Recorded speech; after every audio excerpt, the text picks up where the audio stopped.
ನಮಸ್ಕಾರ ಪ್ರಿಯ ಸ್ಪರ್ಧಾ ಮಿತ್ರರೇ, ನಾನು ನಿಮ್ಮ SB ಓಂಕಾರ್.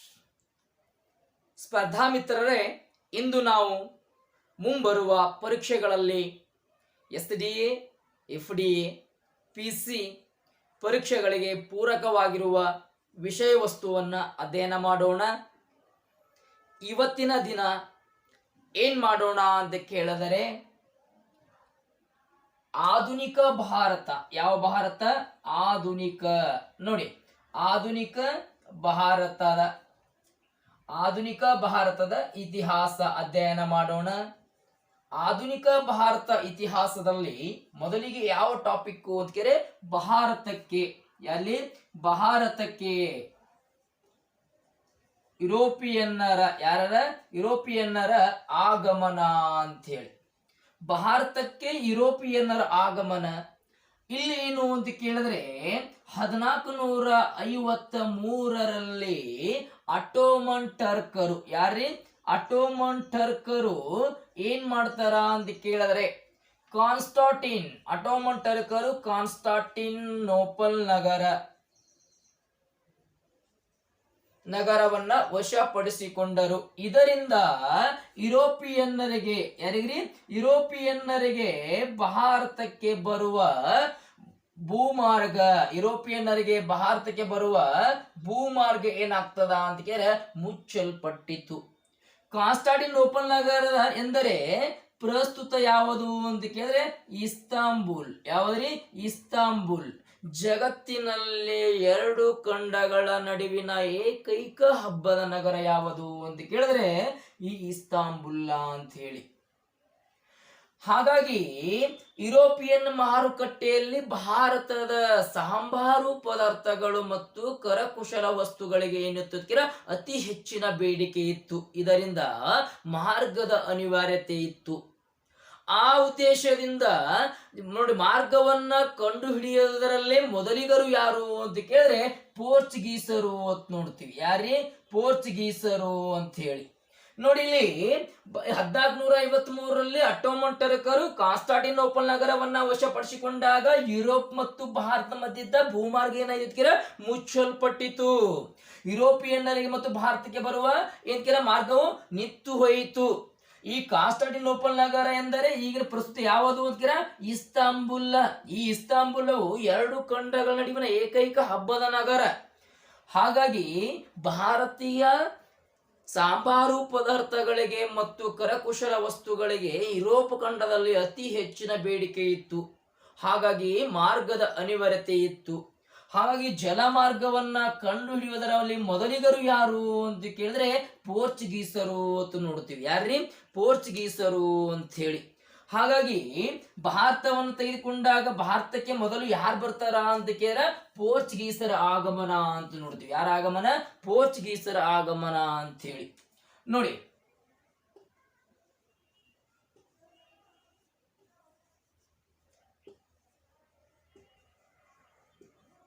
ಪೋರ್ಚುಗೀಸರ ಆಗಮನವನ್ನು ತೆಗೆದುಕೊಂಡಾಗ 1498ರಿಂದ 1961ರವರೆಗೆ ಯಾರು ಆಳ್ವಿಕೆ ಮಾಡ್ತಾರ ಅಂತ ಕೇಳಿದ್ರೆ ಪೋರ್ಚುಗೀಸರು ಏನ್ ಮಾಡ್ತಾರ ಭಾರತದ ಆಳ್ವಿಕೆಯನ್ನು ಮಾಡ್ತಾರ ಅಂತ ನೋಡ್ತೀವಿ. ಹಾಗಾದ್ರೆ ಪೋರ್ಚುಗೀಸರನ್ನು ಭಾರತದಲ್ಲಿ ಏನ್ ಕೇಳ್ತೀವಿ ಅಂದ್ರೆ ಪೋರ್ಚುಗೀಸರನ್ನು ಇಲ್ಲಿ ಸಾಹಸಿಗರು ಏನ್ ಕೇಳ್ತೀವಿ? ಸಾಹಸಿಗರು, ಅನ್ವೇಷಣೆಕಾರರು ಮತ್ತು ಸಂಶೋಧಕರು ಅಂತ ಕರಿತೀವಿ. ಏನ್ ಕರಿತೀವಿ? ಸಂಶೋಧಕರು ಅಂತ ಯಾರನ್ನ ಕರಿತೀವಿ?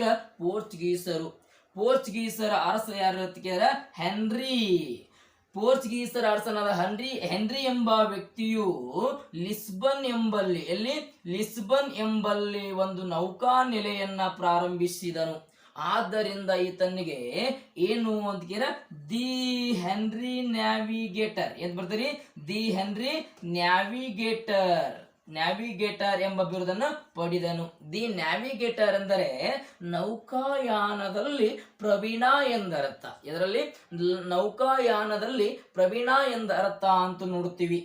ಹಾಗಾಗಿ ಈತನ್ನು ಸಾಗ್ರೋಸ್ ಎಂಬಲ್ಲಿ ಕಾರ್ವೆಲ್ ಎಂಬ ಹಡಗಿನ ಮೂಲಕ ತರಬೇತಿ ಕೇಂದ್ರವನ್ನು ಆರಂಭಿಸಿದವರು ಯಾರು ಅಂತ ಕೇಳಿದ್ರೆ ದ ಹೆನ್ರಿ ಎಂಬ ಅರಸ ಅಂತ ನೋಡುತ್ತೀವಿ.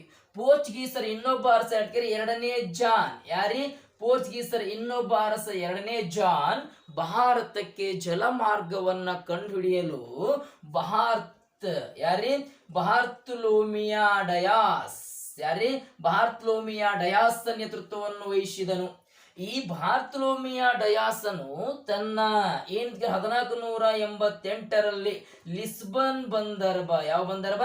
ಈ ಲಿಸ್ಬನ್ ಬಂದರ್ಬಿನ ಮೂಲಕ ತನ್ನ ಪ್ರಯಾಣವನ್ನ ಏನ್ ಮಾಡ್ತಿದ್ದಾರೆ? ಪ್ರಾರಂಭಿಸಿ ದಕ್ಷಿಣ ಆಫ್ರಿಕಾ, ಯಾವ ಆಫ್ರಿಕಾ? ದಕ್ಷಿಣ ಆಫ್ರಿಕಾದ ಏನ್ ಮಾಡ್ತಾರೆ? ಭೂಸ್ಥಿರವನ್ನು ತಲುಪಿದನು. ಆ ದಕ್ಷಿಣ ಆಫ್ರಿಕಾದ ಭೂಸ್ಥಿರದಲ್ಲಿ ಭಯಂಕರವಾದ ಬಿರುಗಾಳಿಯನ್ನು ಕಂಡು ಅದನ್ನ ಬಿರುಗಾಳಿಯ ಭೂಸ್ಥಿರ ಎಂದು ಕರೆಯುತ್ತಾನೆ. ತದನಂತರ ಅದನ್ನ ಕೇಫ್ ಆಫ್ ಗುಡ್ ಹೋಪ್ ಅಂತ ಏನ್ ಮಾಡ್ತಾರೆ? ಕರೆಯಲಾಯಿತು ಅಂತ ಹೇಳಿ. ತದನಂತರ ಏನಂತ ಪೋರ್ಚುಗೀಸರ ಇನ್ನೊಬ್ಬ ಅರಸ ಯಾರು ಅಂತ ಇಮ್ಯಾನುವೆಲ್. ಇಮ್ಯಾನುವೆಲ್ ಎಂಬ ಅರಸ ಭಾರತಕ್ಕೆ ಜಲಮಾರ್ಗವನ್ನು ಕಂಡುಹಿಡಿಯಲು ವಾಸ್ಕೋಡಿ ಗಾಮನ ನೇತೃತ್ವವನ್ನು ವಹಿಸಿದನು. ಈ ವಾಸ್ಕೋಡಿ ಗಾಮನು ಆತನು ಲಿಸ್ಬನ್ ಬಂದರ್ಬಿನ ಮೂಲಕ 1497ರಲ್ಲಿ ತನ್ನ ಪ್ರಯಾಣವನ್ನು ಏನ್ ಮಾಡ್ತಾನ? ಪ್ರಾರಂಭಿಸಿದನು. ಈತನು 1497ರಲ್ಲಿ ತನ್ನ ಪ್ರಯಾಣವನ್ನು ಲಿಸ್ಬನ್ ಎಂಬ ಬಂದರಿನ ಮೂಲಕ ಪ್ರಾರಂಭಿಸಿ ದಕ್ಷಿಣ ಆಫ್ರಿಕಾದ ಭೂಸರೆ ಯಾವುದು ಅಂತ ಇಲ್ಲಿ ಕೇಫ್ ಆಫ್ ಗುಡ್ ಹೋಪ್ ಎಂಬುದನ್ನ ತಲುಪಿದ ನಂತರ ಗುಜರಾತದಲ್ಲಿ ಅರ್ಬರ ನಾವಿಕ ಅಬ್ದುಲ್ ಅಜುಮೇದನ ಸಹಾಯದಿಂದ 1498 ಮೇ 17ರಂದು ಕೇರಳದ ಕಲ್ಲಿಕೋಟೆ, ಯಾವ ಕೋಟೆ? ಕಲ್ಲಿಕೋಟೆಯ ಕಪಾಡ್ ಎಂಬ ಪ್ರದೇಶವನ್ನು ತಲುಪಿದನು. ಅಲ್ಲಿ ಕೇರಳದಲ್ಲಿ ಅರಸ ಯಾರು? ಜಾಮೋರಿ ಅರಸ. ಯಾವ ಅರಸ? ಜಾಮೋರಿ ಅರಸ. ಈತನ್ನು ಅದ್ದೂರಿಯಿಂದ ಏನ್ ಮಾಡ್ತಾನ ಅಂತೀರ? ಸ್ವಾಗತವನ್ನು ಕೋರಿದನು. 6 ತಿಂಗಳ ಕಾಲ, ಎಷ್ಟು ತಿಂಗಳ ಕಾಲ? 6 ತಿಂಗಳ ಕಾಲ ಭಾರತದಲ್ಲಿ ವಾಸ ಮಾಡಿ 6 ಪಟ್ಟು ಆದಾಯವನ್ನು ಹೆಚ್ಚು ಮಾಡಿಕೊಂಡು ತನ್ನ ಸ್ವದೇಶಕ್ಕೆ ಏನ್ ಮಾಡ್ತಾನ ತಿರುಗಿದನು ಅಂತ ನೋಡ್ತೀವಿ. ಇವನಂತರ ಬಂದವರು ಯಾರು ಅಂತ ಕೆಬ್ರಾಯಿಲ್. ಕೆಬ್ರಾಯಿಲ್. ಹಾಗಾಗಿ ಕೆಬ್ರಾಯಿಲನಿಗೂ ಮತ್ತು ಯಾರಿಗೂ ಇಲ್ಲಿ ಕೇರಳದ ಜಾಮೋರಿ ಅರಸನ ಮಧ್ಯೆ ಈಗ ಭಿನ್ನಾಭಿಪ್ರಾಯಗಳಿದ್ದರಿಂದ 1502 ಮತ್ತು 1503ರಲ್ಲಿ ಪುನಃ ವಾಸ್ಕೋಡಿ ಗಾಮ ಭಾರತಕ್ಕೆ ಬಂದು ಇಲ್ಲಿ ಕೊಚ್ಚಿಯಲ್ಲಿ ವ್ಯಾಪಾರ ಕೇಂದ್ರವನ್ನು ಪ್ರಾರಂಭಿಸಿದನು. ಕೊಚ್ಚಿಯಲ್ಲಿ ತಮ್ಮ ವ್ಯಾಪಾರ ಕೇಂದ್ರವನ್ನ ಪ್ರಾರಂಭಿಸಿದನು ಅಂತ ನೋಡ್ತೀವಿ. ಹಾಗಾಗಿ ಭಾರತದಲ್ಲಿ ಪೋರ್ಚುಗೀಸರ ಪ್ರಥಮ ಗವರ್ನರ್ ಯಾರು ಅಂತ ಕೇಳಿದ್ರೆ Francisco D Almeida. Francisco D Almeida ಅಂತ ನೋಡ್ತೀವಿ. ಫ್ರಾನ್ಸಿಸ್ಕೋ ಡಿ ಅಲ್ಮೇಡನು 1503ರಿಂದ 1509 ಏನ್ ಮಾಡ್ತಾನ ಅಂತ ಭಾರತದೊಳಗಿರ್ತಾನೆ. ಈತನ್ನು ಬ್ಲೂ ವಾಟರ್ ಪಾಲಿಸಿ ಅಂದ್ರೆ ನೀಲಿ ಜಲನೀತಿ. ಯಾವ ನೀತಿ? ನೀಲಿ ಜಲನೀತಿಯನ್ನ ಅನುಸರಿಸಿದವರು ಯಾರು ಅಂತ ಫ್ರಾನ್ಸಿಸ್ಕೋ ಡಿ ಅಲ್ಮೇಡಾ ಅಂತ ನೋಡ್ತೀವಿ. ಫ್ರಾನ್ಸಿಸ್ಕೋ ಡಿ ಅಲ್ಮೇಡನು ಏನ್ ಮಾಡ್ತಾನ ಅಂತ ನೀಲಿ ಜಲನೀತಿಯನ್ನು ಏನ್ ಮಾಡ್ತಾನ? ಅನುಸರಿಸುತ್ತಾನೆ. ಹಾಗಾದ್ರೆ ಈತನು ಸಮುದ್ರ ಮಹಾಸಾಗರದ ಮೂಲಕ ತನ್ನ ಸಂಪೂರ್ಣ ಹಿಡಿತವನ್ನ ಸಾಧಿಸಕ್ಕಾಗಿ ಅದಕ್ಕೆ ಏನ್ ಕರಿತಾನ ಅಂತ ಕೇಳಿದ್ರೆ ನೀಲಿ ಜಲನೀತಿ ಅಂತ ಕರಿತಾನೆ. ಏನ್ ಕರಿತಾನ್ರಿ? ನೀಲಿ ಜಲನೀತಿ ಅಂತ ಹೇಳಿ. ಇಲ್ಲಿ ಫ್ರಾನ್ಸಿಸ್ಕೋ ಡಿ ಅಲ್ಮೇಡ ನಂತರ ಭಾರತಕ್ಕೆ ಬಂದ ಪೋರ್ಚುಗೀಸರ ಇನ್ನೊಬ್ಬ ಗವರ್ನರ್ ಯಾರು ಅಂತ ಅಲ್ಫಾನ್ಸೋ ಡಿ ಅಲ್ಬುಕರ್ಕ್. ಈತನ್ನು 1509ರಿಂದ 1515 ನೋಡ್ತೀವಿ. ಹಾಗಾದ್ರೆ 1510ರಲ್ಲಿ ಬಿಜಾಪುರದ ಯೂಸುಫ್ ಆದಿಲ್ ಶಾಹಿಯಿಂದ ನೋಡಿ ಸಂಪೂರ್ಣವಾಗಿ ಗೋವಾವನ್ನು ವಶಪಡಿಸಿಕೊಂಡನು. ಅಂದ್ರೆ ಬಿಜಾಪುರದ ಸುಲ್ತಾನದ ಯೂಸುಫ್ ಆದಿಲ್ ಶಾಹಿಯಿಂದ ಗೋವಾವನ್ನು ಏನ್ ಮಾಡ್ತಾನೆ? ವಶಪಡಿಸಿಕೊಂಡನು. ತದನಂತರ 1511ರಲ್ಲಿ ಮಲೇಷಿಯಾ ಎಂಬ ಪ್ರದೇಶವನ್ನು ವಶಪಡಿಸಿಕೊಂಡನು. ಭಾರತೀಯ ಹೆಣ್ಣು ಮಕ್ಕಳಿಗೆ ಪೋರ್ಚುಗೀಸರ ಪುರುಷರಿಗೆ ವಿವಾಹವಾಗು ಎಂದು ಪ್ರೋತ್ಸಾಹ ನೀಡಿದವರು ಯಾರು ಅಂತ ಕೇಳಿ ಅಲ್ಫೋನ್ಸೋ ಡಿ ಅಲ್ಬುಕರ್ಕ್ ಅಂತ ನೋಡ್ತೀವಿ. ಯಾರಿ? Alfonso D Albuquerque. ಹಾಗಾಗಿ ತದನಂತರ ಏನು ಅಂತ ಕೇಳಿದ್ರೆ ಭಾರತದಲ್ಲಿ ಪೋರ್ಚುಗೀಸರ ಸಾಮ್ರಾಜ್ಯದ ಭದ್ರ ಬುನಾದಿ ಹಾಕಿದವರು ಯಾರು ಅಂತ ಕೇಳ ಅಲ್ಫೋನ್ಸೋ ಡಿ ಅಲ್ಬುಕರ್ಕರ್. ಹಾಗಾಗಿ ಈತನ್ನು ಪೋರ್ಚುಗೀಸರ ಸಾಮ್ರಾಜ್ಯದ ನಿರ್ಮಾಪಕ ಅಂತ ಯಾರನ್ನ ಕರೀತಾರ ಅಂತ ಕೇಳ ಅಲ್ಫೋನ್ಸೋ ಡಿ ಅಲ್ಬುಕರ್ಕರ್. ಭಾರತದಲ್ಲಿ ಪೋರ್ಚುಗೀಸರ ಸಾಮ್ರಾಜ್ಯ ನಿರ್ಮಾಪಕ ಅಂತ ಯಾರನ್ನ ಕರೀತಾರ ಅಂತ ಕೇಳ ಅಲ್ಫೋನ್ಸೋ ಡಿ ಅಲ್ಬುಕರ್ಕರ್ ಅಂತ ನೋಡಿ ಮಾಡ್ತೀವಿ, ಕಾಣ್ತಾ ಇದ್ದೀವಿ. ಹಾಗಾದ್ರೆ ಇವರ ಪ್ರಮುಖವಾದ ವ್ಯಾಪಾರ ಕೇಂದ್ರಗಳನ್ನು ತೆಗೆದುಕೊಂಡಾಗ ಇಲ್ಲಿ ಕೊಚ್ಚಿ, ಯಾವ್ದ್ರಿ? ಕೊಚ್ಚಿ, ದಿಯು, ದಮಾನ್, ಸಾಲ್ಸೆಟ್, ಯಾವ ಸೆಟ್? ಸಾಲ್ಸೆಟ್, ಬೆಸ್ಸಿನ್ ಎಂಬ ಹಲವಾರು ಇವರ ವ್ಯಾಪಾರ ಕೇಂದ್ರಗಳಾಗಿದ್ದವು ಅಂತೇಳಿ. ಹಾಗಾಗಿ ಪೋರ್ಚುಗೀಸರ ಪ್ರಮುಖವಾದ ವ್ಯಾಪಾರ ಕೇಂದ್ರ ತೆಗೆದುಕೊಂಡಾಗ ಪೋರ್ಚುಗೀಸರ ಅವನತಿಗೆ ಕಾರಣಗಳೇನು ಅಂತ ನಾವು ನೋಡಿದಾಗ ಅಲ್ಫೋನ್ಸೋ ಡಿ ಅಲ್ಬುಕರ್ಕರ್ನ ನಂತರ ಬಂದ ಗವರ್ನರ್ಗಳು ಅಸಮರ್ಥರಾಗಿದ್ದರು. ತದನಂತರ ಏನು ಅಂತ ಕೇಳಿದ್ರೆ ಇವರು ಬ್ರೆಜಿಲ್ ದೇಶದ ಕಡೆಗೆ ಅತಿ ಹೆಚ್ಚಿನ ಗಮನವನ್ನ ಹರಿಸಿದರು. ಇಲ್ಲಿ ಪೋರ್ಚುಗಲ್ ದೇಶವು ಸ್ಪೇನ್ ದೇಶವನ್ನು ತನ್ನ ಸ್ವತಂತ್ರ ಅಂದ್ರೆ ಪೋರ್ಚುಗಲ್ ದೇಶದಿಂದ ಸ್ಪೇನ್ ದೇಶವು ಸ್ವಾತಂತ್ರ್ಯಗೊಂಡಿತು.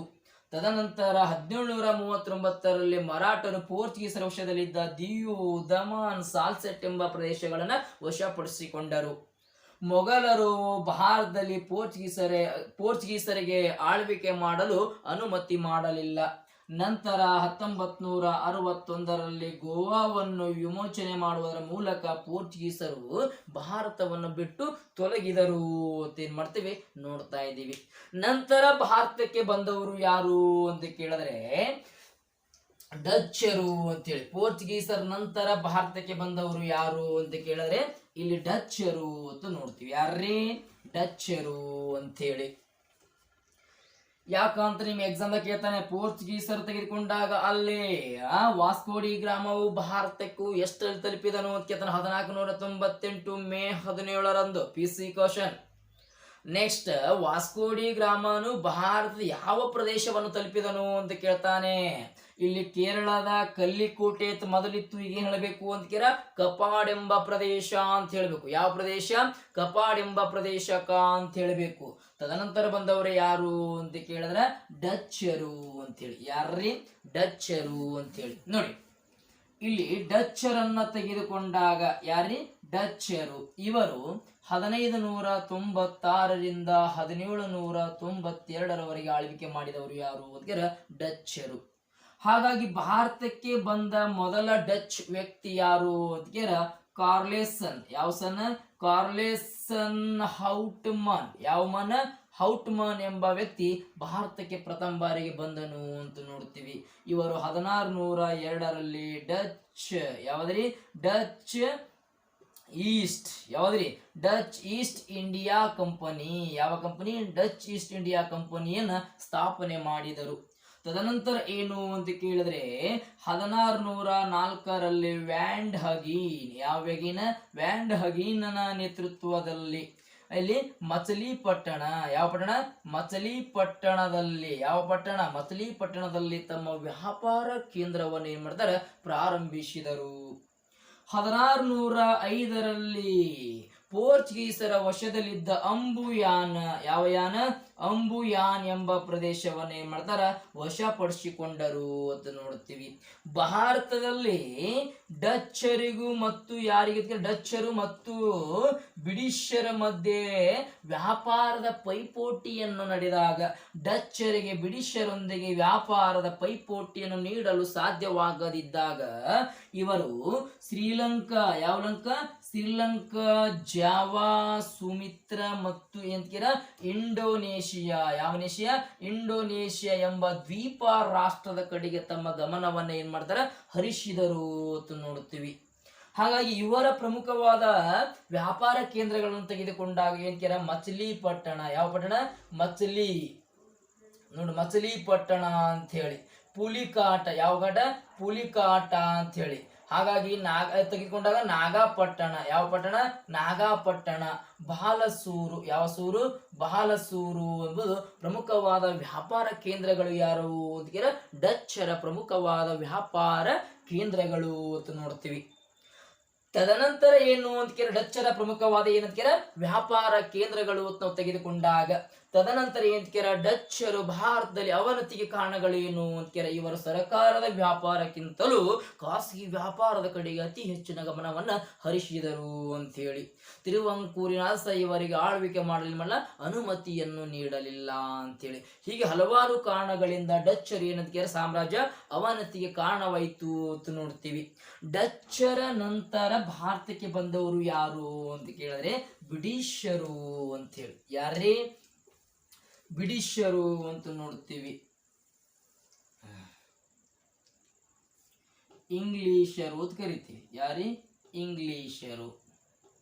ಇವರು 1600ರಿಂದ ಎಷ್ಟು ಅಂತ ಕೇಳ? 1947. ಎಷ್ಟು? 1947ರವರೆಗೆ ಆಳ್ವಿಕೆ ಮಾಡಿದವರು ಯಾರು ಅಂತ ಕೇಳ? ಇಲ್ಲಿ ಬ್ರಿಟಿಷರು ಮತ್ತು ಅಥವಾ ಇಂಗ್ಲಿಷರು ಅಂತೇಳಿ. ಭಾರತದಲ್ಲಿ ಬ್ರಿಟಿಷರನ್ನ ಕೆಂಪು ಕೋತಿಗಳೆಂದು ಇತಿಹಾಸ ತಜ್ಞರು ಏನ್ ಮಾಡಲಾಗಿದೆ ಅಂತ ವರ್ಣಿಸಲಾಗಿದೆ ಅಂತ ಹೇಳಿ. ಹಾಗಾಗಿ ಭಾರತಕ್ಕೆ ಬಂದ ಮೊದಲ ಬ್ರಿಟಿಷ್ ವ್ಯಕ್ತಿ ಯಾರು ಅಂತ ಕೇಳಿದ್ರೆ ಜಾನ್ ಮಿಲ್ಟನ್ ಹಾಲ್. ಯಾರಿ? ಜಾನ್ ಮಿಲ್ಟನ್ ಹಾಲ್ ಎಂಬ ವ್ಯಕ್ತಿ ಭಾರತಕ್ಕೆ ಬಂದ ಮೊದಲ ವ್ಯಕ್ತಿ ಅಂತ ಹೇಳಿ. ಹಾಗೆ 1600ರಲ್ಲಿ ರಾಣಿ ಎಲಿಜಬೆತ್. ಯಾರಿ? ರಾಣಿ ಎಲಿಜಬೆತ್ ಭಾರತದಲ್ಲಿ ಯಾವ ಕಂಪನಿ ಅಂತ ಕೇಳ? ಇಲ್ಲಿ ಬ್ರಿಟಿಷ್ ಈಸ್ಟ್. ಯಾವ್ದ್ರಿ? British East India Company. ಯಾವ್ದ್ರಿ? ಬ್ರಿಟಿಷ್ ಈಸ್ಟ್ ಇಂಡಿಯಾ ಕಂಪನಿಯನ್ನ ಭಾರತದಲ್ಲಿ ಏನ್ ಮಾಡ್ತಾರೆ? ಪ್ರಾರಂಭಿಸಿದಳು. ತದನಂತರ 1608ರಲ್ಲಿ ಬ್ರಿಟಿಷ್ ವ್ಯಕ್ತಿ ಯಾರು ಅಂತ ಕೇಳಿದ್ರೆ ಇಲ್ಲಿ ಕ್ಯಾಪ್ಟನ್ ವಿಲಿಯಂ ಹ್ಯಾಕ್ಸಿ. ಯಾರಿ? ಕ್ಯಾಪ್ಟನ್ ನೋಡಿ, ಕ್ಯಾಪ್ಟನ್ ವಿಲಿಯಂ ಹ್ಯಾಕ್ಸಿಯವರು ಇಲ್ಲಿ ಭಾರತದಲ್ಲಿ ಮೊಘಲ್ ಸಾಮ್ರಾಜ್ಯದ ಅರಸನಾದ ಜಹಾಂಗೀರ್ನ ಆಸ್ಥಾನಕ್ಕೆ ಭೇಟಿ ನೀಡಿ ವ್ಯಾಪಾರ ಮಾಡಲು ಅನುಮತಿಯನ್ನು ಪಡೆಯಲು ಸಾಧ್ಯವಾಗದೆ ತನ್ನ ಸ್ವದೇಶಕ್ಕೆ ಏನ್ ಮಾಡ್ತೀರ? ತಿರುಗಿದರು ಅಂತ ನೋಡ್ತೀವಿ. 1615ರಲ್ಲಿ ಬ್ರಿಟಿಷರ ಇನ್ನೊಬ್ಬ ವ್ಯಕ್ತಿ ಸರ್ ಥಾಮಸ್. ಯಾರೇ? ಸರ್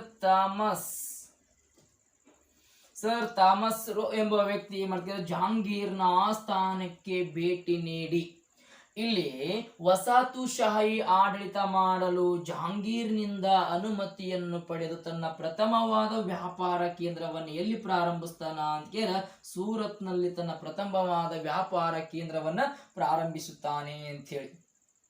PC ಎಕ್ಸಾಮ್ ಕ್ವಶನ್ ಕೇಳ್ತಾನೆ, ಭಾರತಕ್ಕೆ ಬಂದ ಮೊದಲ ಬ್ರಿಟಿಷ್ ವ್ಯಕ್ತಿ ಯಾರು ಅಂತ ಕೇಳ? ಜಾನ್ ಮಿಲ್ಟನ್ ಹಾಲ್. ಹಾಗಾಗಿ ಭಾರತಕ್ಕೆ ಬಂದ ಸಂಪೂರ್ಣ ಜಹಾಂಗೀರ್ನ ಆಸ್ಥಾನಕ್ಕೆ ಭೇಟಿ ಕೊಟ್ಟ ಮೊದಲ ವ್ಯಕ್ತಿ ಯಾರು ಅಂತ ಕೇಳ? 1608ರಲ್ಲಿ ಕ್ಯಾಪ್ಟನ್ ವಿಲಿಯಂ ಹ್ಯಾಕ್ಸಿ. ಜಹಾಂಗೀರ್ನ ಆಸ್ಥಾನದಲ್ಲಿ ಪ್ರಥಮ ಬಾರಿಗೆ ವ್ಯಾಪಾರ ಕೇಂದ್ರವನ್ನ ಸ್ಥಾಪಿಸಿದವರು ಯಾರು ಅಂತ ಕೇಳ? Sir Thomas rho. ಯಾರೇ? ಸರ್ ಥಾಮಸ್ ರೋ ಎಂಬ ವ್ಯಕ್ತಿಯು ಜಹಾಂಗೀರ್ನಿಂದ ಅನುಮತಿಯನ್ನು ಪಡೆದುಕೊಂಡು ಸೂರತ್ನಲ್ಲಿ ತನ್ನ ಪ್ರಥಮವಾದ ವ್ಯಾಪಾರ ಕೇಂದ್ರವನ್ನು ಏನ್ ಮಾಡ್ತಾನೆ? ಪ್ರಾರಂಭಿಸುತ್ತಾನೆ ಅಂತ ನೋಡ್ತೀವಿ.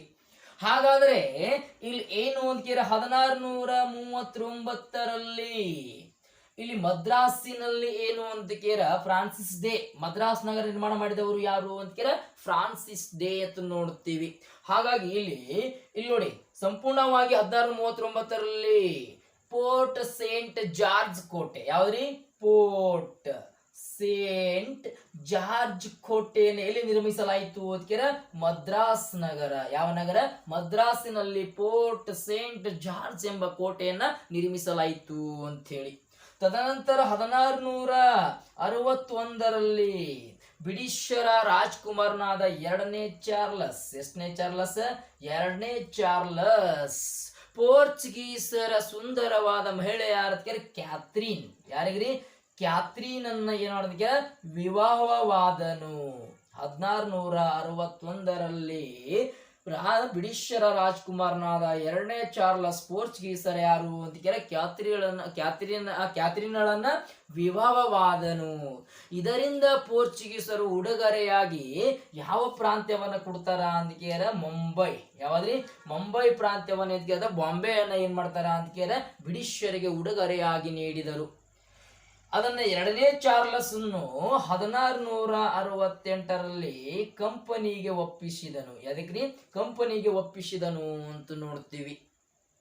ತದನಂತರ ಏನು ಅಂತ 1696ರಲ್ಲಿ ಎಷ್ಟಾಗ್ರಿ 1696ರಲ್ಲಿ ಬಾಂಬೆದ ಪ್ರಥಮ ಗವರ್ನರ್ ಯಾರ್ರಿ ಬ್ರಿಟಿಷರ ಬಾಂಬೆದ ಪ್ರಥಮ ಗವರ್ನರ್ ಜಿರಾಲ್ಡ್ ಅಂಗಿರಸ್ ಯಾರ್ರಿ ಜಿರಾಲ್ಡ್ ಅಂಗಿರಸ್ ಏನ್ ಮಾಡ್ತಾನ ಅಂತ ಕೇಳಿದ್ರೆ ಇಲ್ಲಿ ನೋಡಿ, ಇಲ್ಲಿ ಪೋರ್ಟ್ ಸೇಂಟ್ ಜಾರ್ಜ್ ಕೋಟೆ, ಹೌದಾ, ಇಲ್ಲಿ ಪೋರ್ಟ್ ಸೇಂಟ್ ವಿಲಿಯಂ ಕೋಟೆಯನ್ನ ಎಲ್ಲಿ ಕಟ್ಟಲಾಯಿತು ಅಂತ ಕಲ್ಕತ್ತಾ.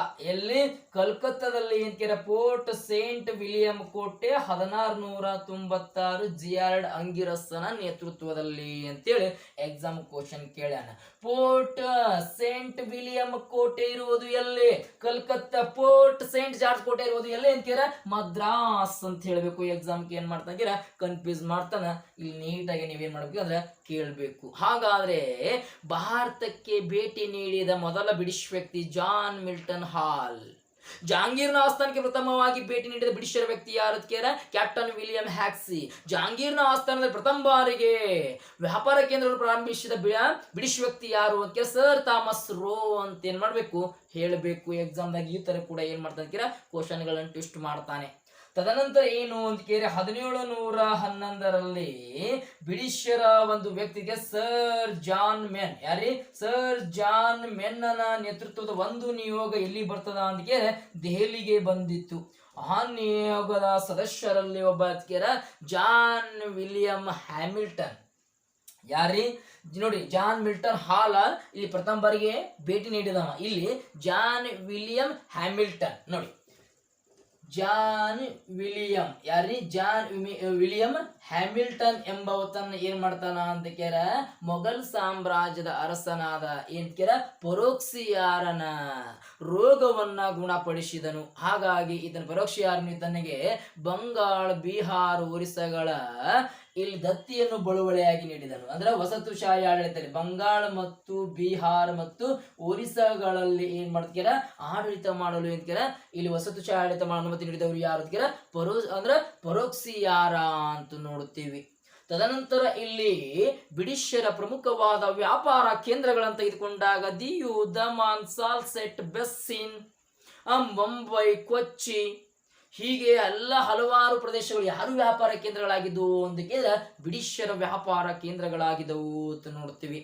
ಇವರ ನಂತರ ಬಂದವರು ಯಾರು ಅಂತ ಫ್ರೆಂಚರು ಅಂತೇಳಿ. ಯಾರ್ರಿ ಫ್ರೆಂಚರು ಏನ್ ಮಾಡ್ತಾರ ಅಂತ ಭಾರತಕ್ಕೆ ಬಂದರು ಅಂತ ನೋಡ್ತೀವಿ. ಹಾಗಾಗಿ ಫ್ರೆಂಚರು ಭಾರತಕ್ಕೆ ಬಂದಾಗ ಏನು ಅಂತ ಇವರು 1664ರಿಂದ 1754ರವರೆಗೆ ಯಾರು ಆಳ್ವಿಕೆ ಮಾಡ್ತಾರ ಅಂತ ಫ್ರೆಂಚರ ಆಳ್ವಿಕೆ ಅಂತ ನೋಡ್ತೀವಿ. ಇಲ್ಲಿ ಕೇಳಿದಾನೆ ಎಕ್ಸಾಮ್ಕ ಫ್ರೆಂಚರ ಯಾವ ವ್ಯಕ್ತಿಯ ನೇತೃತ್ವದಲ್ಲಿ ಭಾರತದಲ್ಲಿ ಪ್ರಥಮ ಬಾರಿಗೆ ಫ್ರೆಂಚ್ ಈಸ್ಟ್ ಇಂಡಿಯಾ ಕಂಪನಿಯನ್ನು ಸ್ಥಾಪನೆ ಮಾಡಲಾಯಿತು ಅಂತ ಕೇಳ್ತಾನೆ. ಕೋಲ್ಬರ್ಟ್. ಯಾವ ಬರ್ಟ್?